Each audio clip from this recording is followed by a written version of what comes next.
Doctor साहब, ये जो वैक्सीन है, ये किस टेक्नोलॉजी या किस जीन के आधार पे बना है? और जो वर्तमान में वैक्सीन बना है, वो थोड़ा आप बताइए फिर। सबसे पहले तो क्या है कि वैक्सीन को बनाने की कितनी टेक्नोलॉजी इस समय पर इन वैक्सीन के लिए यूज की है।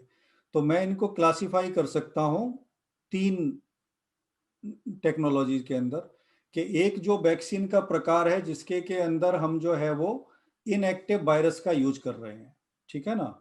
दूसरा प्रकार का जो वैक्सीन है जिसके के अंदर हम है क्या है, वीक वायरस का यूज कर रहे हैं, जो कमजोर वायरस है। और तीसरा जो प्रकार है वो है एमआरएनए वैक्सीन। ओके, तो इस तरीके से जितने भी वैक्सीन कोरोना से संबंधित इस समय पर काम में लाए जा रहे हैं उनको हम तीन क्लास में बांट सकते हैं। नंबर एक, इनएक्टिव वायरस। नंबर दो, वीक वायरस। और नंबर थ्री, एमआरएनए वायरस। अब जो वैक्सीन जिनका के हम लोगों के साथ में इस समय पे संबंध है इंडिया में है क्या है, तो जिसमें के आपका कोवैक्सिन है। तो जो कोवैक्सिन है वो है हमारा जो है इनएक्टिव वायरस। ओके, तो जब हम इनएक्टिव वायरस कह रहे हैं इसका मतलब है कि ये वही वायरस है जो हमको इन्फेक्शन दे रहा है, यानी कि ये कोरोना सार्स कोव 2 वायरस है। इस वायरस को क्या किया है कि हमने इसको इनएक्टिव किया है। इनएक्टिव कैसे किया है कि या तो हीट से किया है, या केमिकल ट्रीट करके किया है, या फिर रेडिएशन करके किया है। These are the three ways that you can inactivate the virus. अब इस वायरस को एक फॉर्मुलेशन में लेकर के this is what is going to be injected in each arm of the patient. तो ये एक तरीके का वैक्सीन हो गया। दूसरा जो वैक्सीन है जैसे कि कोवशील्ड है, ये जो वैक्सीन है इसका जो प्रकार है ये है आपका बीक वायरस। अब बीक वायरस से क्या मतलब है यहाँ पर, कि बीक वायरस से मतलब है कि एक ऐसा वायरस उन्होंने लिया एक वेक्टर के रूप में जो कि बहुत ज्यादा हानिकारक नहीं है। उस वायरस को बोला जाएगा यहाँ पर एडेनो वायरस। तो जो एडेनो वायरस वो वायरस है जिससे कि हमको अलग तरीके के जुकाम वगैरह होते हैं, लेकिन ये लीथल नहीं होता है, उसकी पैथोजेनिसिटी उतनी ज्यादा नहीं होती है कि ये हमको परेशान कर सके, ठीक है ना। तो ये जो एडेनो वायरस को हमने लिया और एडेनो वायरस के ऊपर इसको हमने डेकोरेट कर दिया कोरोना वायरस की प्रोटीन, जो कि स्पाइक प्रोटीन बोलते हैं। तो स्पाइक प्रोटीन को हमने प्रोटीन इसके ऊपर हमने चिपका दिए एक तरीके से, और उसके बाद में इस फॉर्मुलेशन को लेकर के हमने पेशेंट में इंजेक्ट कर दिया, ठीक है।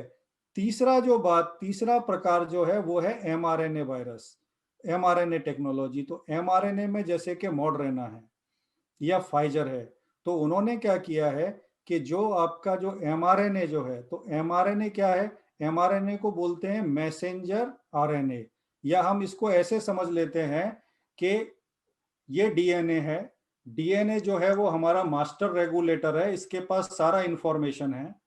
और जो एमआरएनए है वो एक लिमिटेड इंफॉर्मेशन है जो कि एक कॉपी है, कि डीएनए ने एक कॉपी बनाई एमआरएनए को, ये मैसेज टाइप कर दिया, और ये जो मैसेज चला गया हमारा प्रोटीन बनाने की मशीनरी में, जिसको कि हम राइबोसोम्स बोलते हैं, राइबोसोम मशीनरी बोलते हैं। वहां जाकर के ये प्रोटीन बनाता है। तो जनरली वायरस क्या करता है कि वायरस अपना एमआरएनए लेकर के आता है, हमारे अंदर अपना आरएनए लेकर के आता है, और वो अपना ऑर्डर देना शुरू कर देता है हमारी प्रोटीन बनाने वाली फैक्ट्री को, और अपने मतलब की प्रोटीन बनाना शुरू कर देता है। और इस केस में हमने जो एमआरएनए वैक्सीन में क्या किया कि हमने जो केवल एमआरएनए वाला जो पोर्शन है वायरस का उतना वो पोर्शन लिया, उसको हमने पैक किया नैनो पार्टिकल के अंदर, और उसको हमने जो है क्या है बॉडी में इंजेक्ट कर दिया। तो इस प्रकार से जो एमआरएनए है वो हमारे स्पाइक प्रोटीन बनाएगा बॉडी के अंदर आकर के, और हमारे इम्यूनिटी सिस्टम को वो अलर्ट कर देगा, जिससे कि हमारा बॉडी जो है वो एंटीबॉडीज बनाना शुरू कर देगा उस प्रोटीन के against, and that's how we will get the immunity. ये जो वैक्सीन है, वो कोविशील्ड है या कोवैक्सीन है या स्पुतनिक भी है, अभी जो इंडिया में आई है, और भी 2 वैक्सीन उन्होंने जॉनसन एंड जॉनसन को भी दिया है। जैसे 5 वैक्सीन अभी इंडिया में लागू हो गया है। क्या ये कारगर हैं एक्चुअली में? और जो बहुत सारी भ्रांतियां हैं, शुरू में लोग वैक्सीन नहीं लगवा रहे थे, वो भ्रांतियां कहाँ तक सही हैं? और ये कब-कब लगवाना पड़ेगा? हर 6 महीने में लगवाना पड़ेगा? या एक बार लगवा लिए तो लाइफ टाइम हम फ्री हो गए? क्या ये 6 महीने बाद दोबारा लगवाना पड़ेगा? इस तरह के क्वेश्चन्स हैं लोगों के दिमाग में वैक्सीन को लेके। तो इसके बारे में आप थोड़ा प्रकाश डालिए।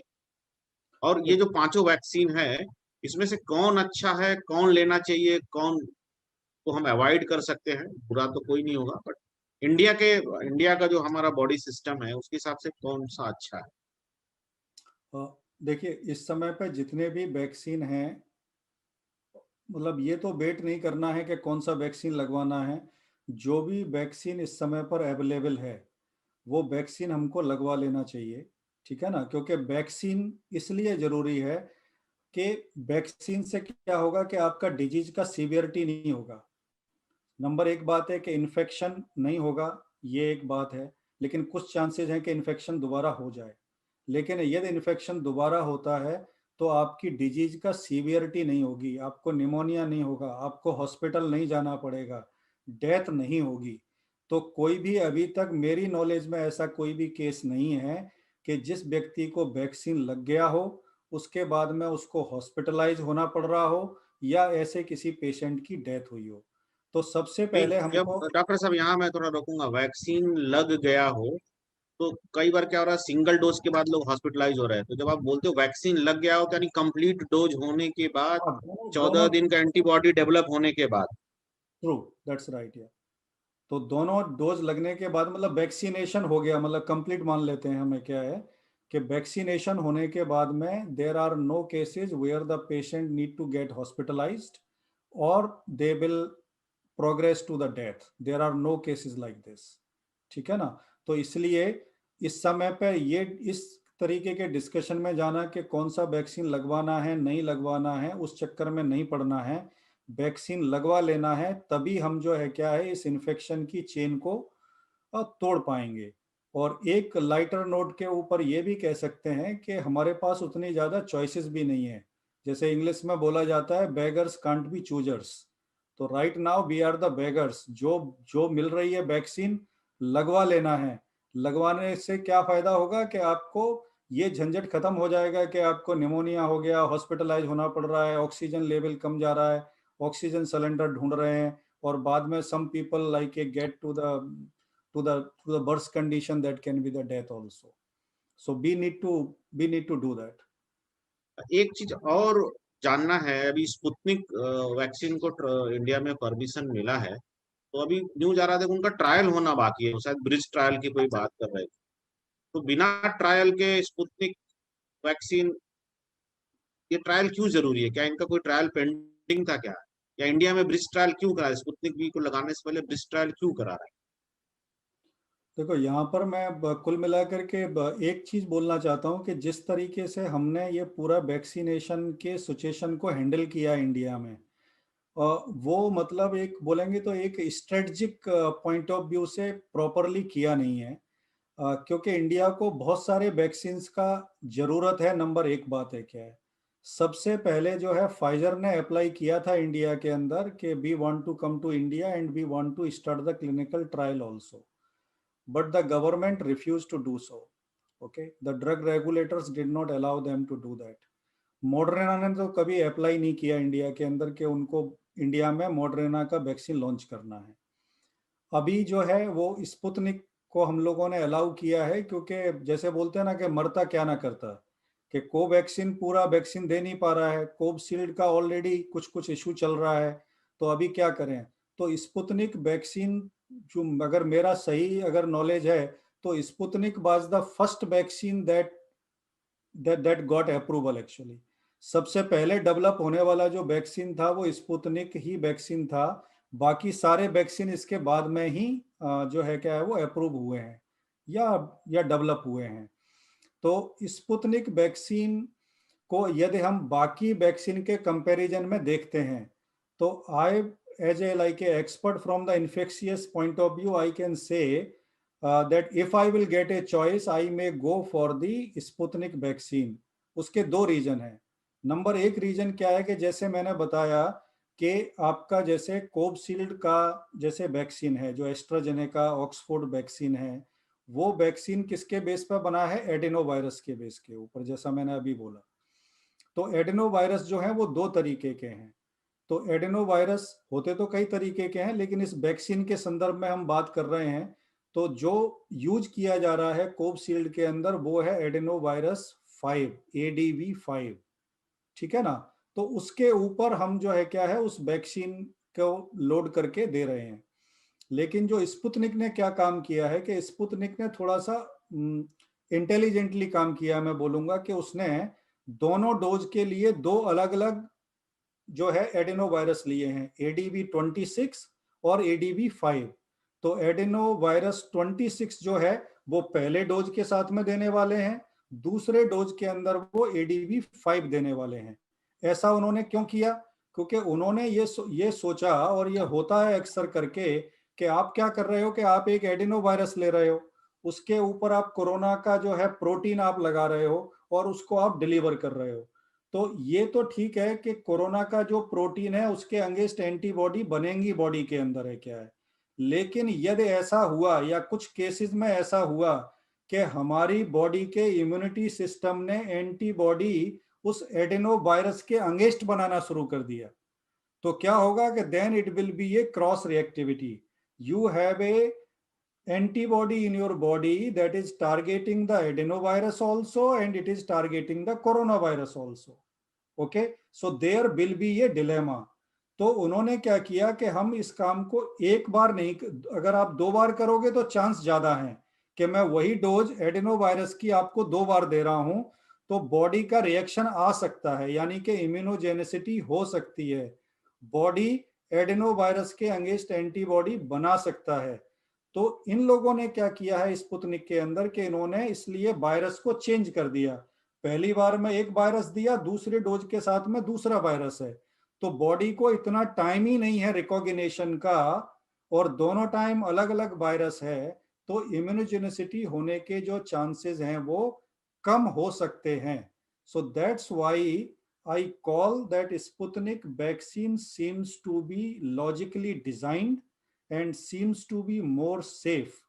And another way to say it, that it has the maximum protection. It is give you the protection which is into the range of 92%.